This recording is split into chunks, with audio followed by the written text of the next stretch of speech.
Quais os desafios do próximo governador de São Paulo em áreas, por exemplo, como saneamento, habitação e mobilidade urbana? Para falar com a gente sobre essa questão e esses desafios, nós conversamos agora com Nabil Bonduque, que é arquiteto urbanista e professor titular de Planejamento Urbano da Universidade de São Paulo. Professor Nabil Bonduque, prazer falar com o senhor, tudo bem? Seja bem-vindo. Prazer é meu de falar com vocês, sempre aqui na TVT, com muita informação e muita análise sobre São Paulo e sobre o Brasil. Verdade. Professor, o próximo governador de São Paulo tem desafios imensos pela frente. Mas eu queria discutir com o senhor, trazer para o nosso bate-papo aqui, nossos telespectadores da TVT e ouvintes da Brasil Atual, que tem áreas específicas que demandam mais desafios aí para o gestor próximo, o governador do estado de São Paulo. No que tangente a planejamento, mobilidade urbana, planejamento, habitação, eu queria te ouvir sobre essa questão, esses desafios aqui no estado de São Paulo. Olha, em primeiro lugar, nós precisamos recuperar a capacidade de planejamento físico, territorial, urbano e metropolitano do estado de São Paulo. O estado de São Paulo ele perdeu a capacidade de planejar, inclusive o governo Dória extinguiu a empresa metropolitana de planejamento, que era a Implaza, que existia já desde a época da ditadura, desde dos anos 70, que era a empresa que pensava o planejamento urbano da região metropolitana de São Paulo e depois das demais regiões metropolitanas, porque hoje nós temos várias regiões metropolitanas, Baixada Santista, Campinas e outras pelo interior do estado. Então, a primeira questão é recuperar essa capacidade de planejamento. Não é possível que a gente tenha metrópoles com mais de 20 milhões de habitantes que não tenham nenhuma ação de planejamento. Segunda questão fundamental é recuperar também a capacidade do Estado de São Paulo de produzir habitação, porque isso também se perdeu. São Paulo, nos anos 90, nos anos 2000, chegou a ter uma grande produção habitacional, realizada pela CDHU. Na CDHU também, o governador Dória mandou um projeto de lei para a Assembleia para extinguir o CDHU e, na verdade, ele já vinha reduzindo enormemente a capacidade de produção. Veja que, nos últimos anos, o Estado de São Paulo tem produzido menos de 5, 6 mil unidades habitacionais por ano.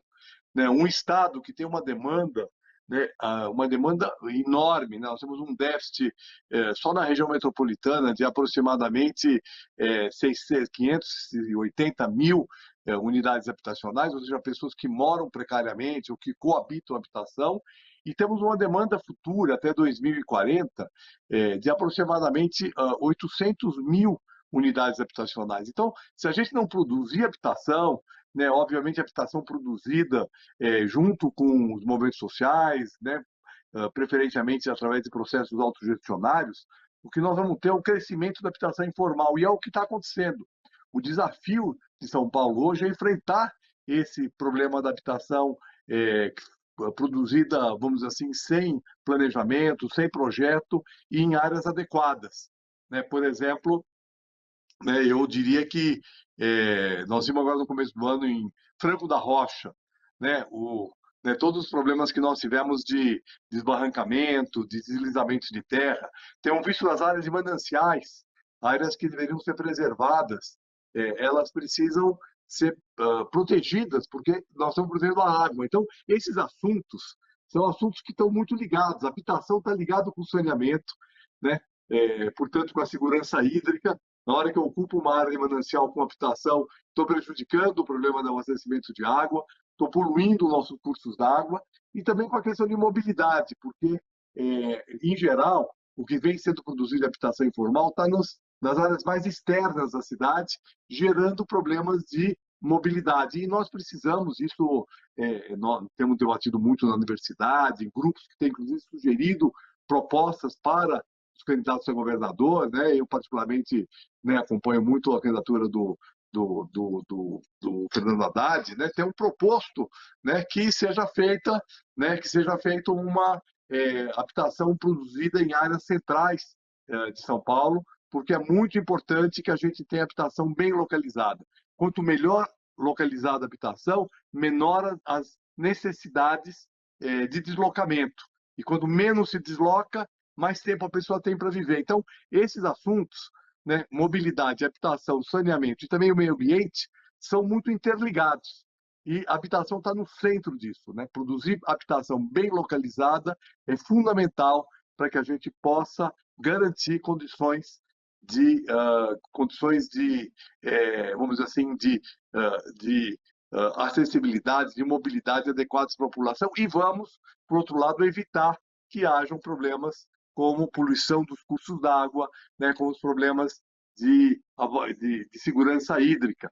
Né? Lembrando que um dos desafios que o próximo governador vai enfrentar vai ser o problema da segurança hídrica, né? Porque nós estamos vivendo já um período de seca, né? Esse período de seca deve se aprofundar nos próximos anos. Historicamente, a gente vê que de 10 em 10 anos nós temos problemas de falta de água na região metropolitana de São Paulo. Né? Nós tivemos uma crise hídrica em 2015, 2014 e 2015. Né? Provavelmente vamos ter uma outra crise hídrica agora em 24, 25.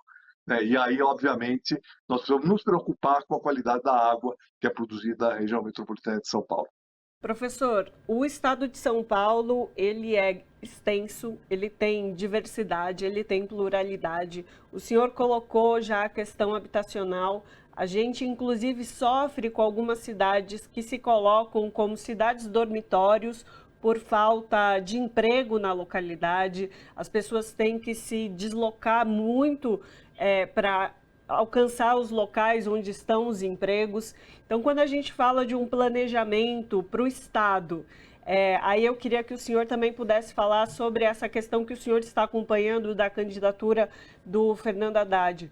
Há um plano para que se englobe as ações, tanto relacionada a emprego, tanto quanto o senhor falou da habitação, quanto a mobilidade também, que ainda, não só aqui na região metropolitana de São Paulo, é ainda precária para quem mora nas grandes distâncias, né? Necessitam utilizar aí os trens metropolitanos ainda muito abarrotados, os transportes também rodoviários também bastante precários. Há uma intenção de se pensar o todo para que a população tenha uma melhor qualidade de vida? Com certeza. Só iniciando pela sua fala da diversidade do Estado, né, nós temos esse grande problema que está muito concentrado na região metropolitana, na macrometrópole. Né? Mas nos municípios do interior é possível, também tem necessidades habitacionais, mas elas podem ser resolvidas com soluções mais baratas do que uma produção de uma unidade nova. Né? Por exemplo, o governo do estado ele pode apoiar a aquisição com subsídio do material de construção, junto com os prefeitos podem viabilizar lotes urbanizados, né? Então, são soluções, vamos dizer assim, mais baratas e que podem atender a população do interior do estado. Agora, em relação a essa questão, nós temos sempre que pensar, nós na área do urbanismo temos pensado sempre em duas frentes. Uma frente é aquilo que eu falei, que é produzir habitação onde nós já temos muito emprego. Então, em áreas mais centrais, áreas bem localizadas, vazios urbanos, né? Então, aproximar a habitação de onde já está o emprego. A outra questão é promover o desenvolvimento econômico e a geração de emprego em áreas que hoje tem muita gente morando. E aí é muito importante as novas áreas, né? A inovação. Né? A inovação é fundamental. O Estado de São Paulo tem um potencial enorme de inovação. Tem as universidades paulistas, são as principais universidades do Brasil. As principais universidades do Brasil são do Estado de São Paulo. Nós temos os institutos federais, né? Nós temos o ensino técnico, que o Estado de São Paulo também pode ser muito aperfeiçoado, e tudo isso vai gerar o que ele poderia chamar um novo processo de desenvolvimento econômico. São Paulo teve lá o ciclo do café, né? Depois nós tivemos a industrialização, né? Mas hoje São Paulo tem que fazer essa transição, né, para inovação, para tecnologia. E esse tem que ser o foco, e nós podemos criar, inclusive, núcleos de desenvolvimento tecnológico, né, polos de desenvolvimento tecnológico, em áreas mais periféricas, chamadas hoje periféricas, né, mas que não precisam ser. Na verdade, nós vamos diluir essa ideia de centro e periferia. Vou lembrar, por exemplo, que por iniciativa, inclusive, do governo federal, na época que Fernando Haddad foi ministro da Educação, foi criado os campos da Unifesp, né, na Zona Leste, em Guarulhos, né? Por iniciativa aqui do governador Alckmin, foi criada o campus leste da USP, né? Ali em Hermelino Matarazzo. Então, hoje a gente tem campos universitários que estão localizados em áreas como, por exemplo, naquela região da Jacupêssego, da Zona Leste, que é uma área que pode ser uma área importante para o potencial de desenvolvimento de novas frentes de emprego, novas frentes de trabalho voltadas à inovação e à tecnologia.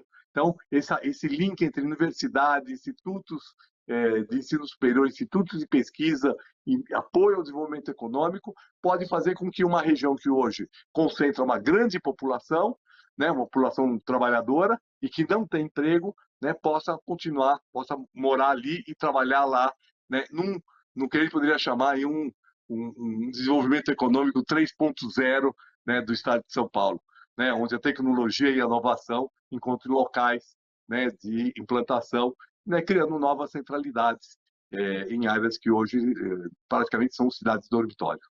Aliás, professor, para encerrar a nossa conversa aqui, infelizmente, o estado de São Paulo, mais rico da federação, também com suas contradições. O senhor, no início do nosso papo aqui, o senhor falou de planejamento. Tem que voltar a planejar e saber planejar os desafios para o próprio governador. Aliás, planejamento, com essas contradições no estado de São Paulo, precisa de muito, né? Porque temos problemas específicos da capital e regiões metropolitanas e outros do interior do estado. Ou seja, esse planejamento tem que andar em conjunto, né? Veja, nós temos que planejar e temos que pensar nos novos desafios, né? Um desafio importante que tem que estar linkado a esse projeto de desenvolvimento é a questão da transição ecológica e da transição climática, né? Nós precisamos fazer uma transição energética, né, no estado de São Paulo, né? Precisamos garantir um desmatamento zero, né? Ter até um superávit primário com reflorestamento em certas áreas do interior do estado e entender que a questão ambiental pode ser também, né, uma importante área de desenvolvimento econômico, né? Então, por exemplo, a gente promoveu um processo de transição de toda a mobilidade, né? Por exemplo, com ônibus utilizando energia limpa. Essa pode ser uma nova frente de desenvolvimento econômico para o estado, né, que se linka, então, ao desenvolvimento econômico, o atendimento de uma necessidade de mobilidade e, ao mesmo tempo, dialoga com a questão da transição climática que nós precisamos enfrentar para enfrentar os eventos extremos. Então, São Paulo, o estado de São Paulo é um país, né? Ele, se fosse uma economia independente, ele seria uma das maiores economias do mundo. Nós temos que pensar São Paulo como a Califórnia fez, né, algumas décadas atrás, fez uma transição para ter um projeto de desenvolvimento sustentável, baseado em energia limpa, baseado em uma nova visão, e São Paulo tem tudo para isso. Nós temos uma população aqui trabalhadora, temos uma população também muito qualificada e que pode se qualificar ainda mais com educação. E nós não podemos ver essas áreas, desenvolvimento urbano, habitação, mobilidade, meio ambiente, né, como áreas autônomas. Elas precisam estar articuladas e o planejamento, como você falou, o planejamento e a gestão associa isso em prol de uma melhoria da qualidade de vida, né, e crescimento do estado de São Paulo. Perfeito. Tá certo, então conversamos com Nabil Bonduque, que é arquiteto urbanista e professor titular do Planejamento Urbano da Universidade de São Paulo, a USP. Muito obrigada, professor, pela sua participação e por essa análise aí do nosso grande estado aqui, que é São Paulo. Eu que agradeço, estamos sempre à disposição da TVT. Abraço.